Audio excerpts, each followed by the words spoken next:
আমাদের জুলাইয়ের যারা রাজপথের যোদ্ধা ছিল, শহীদ পরিবাররা ছিল, তাদেরকে এখন হুমকি দেয়।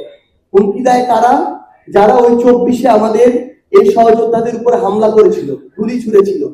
তারা এখন টাকার বিনিময়ে, তারা এখন বিভিন্ন নেগোসিয়েশনের বিনিময়ে বিভিন্ন রাজনৈতিক দলের সাথে পিছন থেকে আঘাত করে ক্ষমতায় থাকা প্রশাসনে কিংবা বিচার বিভাগে থাকা বিভিন্ন গুরুত্বপূর্ণ ব্যক্তিদের সাথে আঘাত করে তারা জামিন নিয়ে আসছে।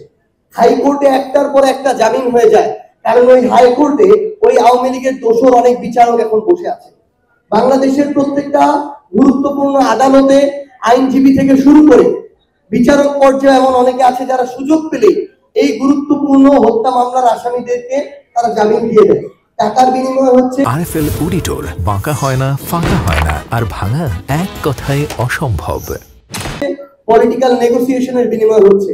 আমরা মনে করি অন্তর্বর্তীকালীন সরকার, স্বরাষ্ট্র মন্ত্রণালয়, আইন মন্ত্রণালয় থেকে শুরু করে সংশ্লিষ্ট যারা আছেন, তারা যদি এই বিষয়ে কঠোর না হন, তাহলে আগামীর বাংলাদেশের স্থিতিশীলতা আপনারা নিশ্চিত করতে পারবেন না। নির্বাচনে একটা অনিশ্চয়তার মধ্যে দিয়ে পড়ে যাবে। এই কথাটা দিয়ে আপনারা দয়া করে এইদিকে টানবেন না যে নির্বাচনের অনিশ্চয়তার কথা বলেছে তার মানে এনসিপি মনে নির্বাচন পিছাইতে চায় না। ভাই, এটা হচ্ছে বর্তমান বাস্তবতা। যদি আমার একজন আহত যোদ্ধা, আমার একজন শহীদ পরিবারের উপরে এই ধরনের আক্রমণ হয় এবং অনিরাপত্তায় ভোগে, তাহলে আগামীতে পরিস্থিতি কিছুটা অস্থিতিশীল হবে। সেই জায়গায় আমরা সংশ্লিষ্ট সবাইকে আহ্বান করবো, আপনাদের জায়গায় কঠোর হন। আমরা বিভিন্ন ধরনের গুপ্ত মিছিল দেখি, আমরা তাদেরকে অনুরোধ করব আপনাদের জায়গা থেকে, গুপ্ত আচরণ থেকে যদি বাংলাদেশের মানুষকে আপনারা আপনাদের জায়গা থেকে মনে করেন যে আপনারা বাংলাদেশের অংশ, সামনে আসেন, বাংলাদেশের এই অভ্যুত্থানের সহযোগিতা আপনাদেরকে মোকাবেলা করবে।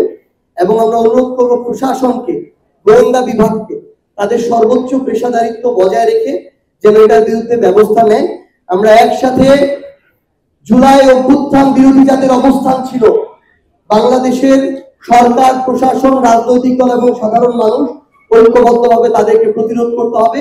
তাদের বিরুদ্ধে জিরো টলারেন্স।